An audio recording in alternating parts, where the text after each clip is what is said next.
Hi friends, welcome back to my channel. இன்னைக்கு நம்ம பார்க்க போகிற வீடியோன்னு பார்த்தீங்கன்னா, இந்த உலகிலேயே மிகவும் நல்லவன் யார் என்று உங்களிடம் கேட்டால் என்ன சொல்வீர்கள்? மகாபாரத கிருஷ்ணர் இதைத்தான் கூறினாராம். அதை பற்றித்தான் இப்போது பார்க்க போகிறோம். இந்த உலகத்திலேயே மிகவும் நல்லவன் யார் என்கிற கேள்வி கேட்டால், ஒருவன் தனக்கு தெரிந்த மற்றவர்களை உதாரணத்திற்கு சொல்வானே தவிர தன்னைத்தானே எவரும் கூறிக்கொள்வது கிடையாது. நான் தான் உலகிலேயே நல்லவன் என்கிற எண்ணம் நமக்கே உண்டாவது கிடையாது. அப்படி இருக்க இந்த உலகத்திலேயே நல்லவன் யார் என்கிற கேள்விக்கு மகாபாரத கிருஷ்ணர் கூறிய அற்புதமான பதிலை தான் இந்த வீடியோவில் பார்க்க போகிறோம். நல்லவர் கெட்டவர் என்பதை எதை வைத்து தீர்மானிக்கப்படுகிறது? நல்லது செய்தால் நல்லவர்கள் என்றும் கெட்டது செய்தால் கெட்டவர்கள் என்றும் அந்த சூழ்நிலையில் கூறி விடுகிறோம். ஆனால் நல்லது கெட்டது இரண்டையுமே ஒரு மனிதன் செய்து கொண்டிருக்கிறான். அப்படி இருக்க முழுமையாக ஒருவரை நல்லவன் என்றும் முழுமையாக ஒருவரை கெட்டவன் என்றும் எப்படி கூறுவீர்கள்? மகாபாரத போர் நடந்து கொண்டிருக்கும் போது 14ஆம் நாள் பாண்டவர்கள் போருக்கு தயாராகி கொண்டிருக்கும் வேளையில் திரௌபதி முக்காலத்தையும் அறிந்த கிருஷ்ணரிடம் இன்றைய போரில் வெற்றி யார் பக்கம் என்று கேட்கிறாள். நடக்க இருப்பதை முன்கூட்டியே அறிந்து கொள்ளும் ஆர்வம் உனக்கு ஏன் திரௌபதி என்று கூறிவிட்டு, என்னால் ஒன்றை மட்டும் தான் கூற முடியும்.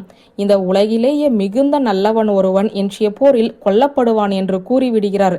இதை கேட்டதுமே திரௌபதிக்கு கண்களில் கண்ணீர் பெருக்கெடுத்தது. பாண்டவர்கள் அனைவரும் ஒரு நிமிடம் அதிர்ந்து போய்விட்டனர். அவர்களை பொறுத்தவரை இந்த உலகத்திலேயே மிகுந்த நல்லவன் பாண்டவர்களின் மூத்தவரான தர்மன் தான். தர்மனை விட ஒரு நல்லவன் இருக்க முடியுமா? எனவே இன்றைய போரில் தர்மன் கொல்லப்படுவான் என்று நினைத்து அனைவருமே மனம் கலங்கி போயினர். பின்னர் போரின் இறுதியில் தர்மன் கொல்லப்படவில்லை என்பதை அறிந்ததும் அனைவருக்குமே மகிழ்ச்சி உண்டானது. ஆனால் தர்மனை விட நல்லவன் ஒருவன் இருக்கிறானா? யார் அவன் என்கிற கேள்விக்கும் அவர்களுக்கு விடை கிடைத்தது. பீமன் அன்றைய போரில் விகர்ணனை வீழ்த்தியிருந்தான். விகர்ணன் துரியோதனனுடைய தம்பிகளில் ஒருவன். கௌரவர்களில் விகர்ணன் தான் பாஞ்சாலியின் துகில் ஊறித்த போது அதை எதிர்த்து நின்றவனும் கூட. ஒரு பெண்ணுக்கு அநீதி இழைக்கப்படும் போது விகர்ணன் அதை எதிர்த்து குரல் கொடுத்து அறவழியில் நின்றான். இன்று போரில் தான் கொல்லப்படுவோம் என்று தெரிந்தும் தன் அண்ணனுக்காக தன் உயிரையும் கொடுக்க துணிந்து போரின் அறநெறியை காப்பாற்ற போருக்கு தைரியமாக வந்து உயிரையும் துறந்தான். ஒருவர் நல்லவர்கள் மத்தியில் இருந்து நல்லவர்களாக இருப்பது ஒன்றும் பெரிய விஷயமே கிடையாது.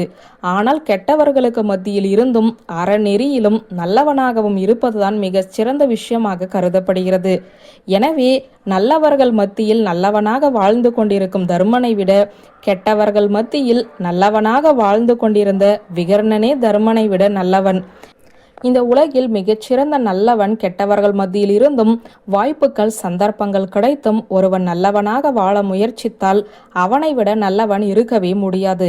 எனவே எத்தகைய சூழ்நிலையிலும் நீங்கள் யாருடன் இருக்கிறீர்கள், எப்படிப்பட்டவர்கள் உங்களை சுற்றி இருக்கிறார்கள் என்பதை தாண்டி நீங்கள் உங்களுக்கு நல்லவர்களாகவும் இந்த உலகிற்கு நல்லவர்களாகவும் வாழ்ந்து காட்டினால் நீங்களே விகர்ணனை போல அறநெறியில் இருக்கும் இந்த உலகில் சிறந்த நல்லவனாக விளங்க முடியும்.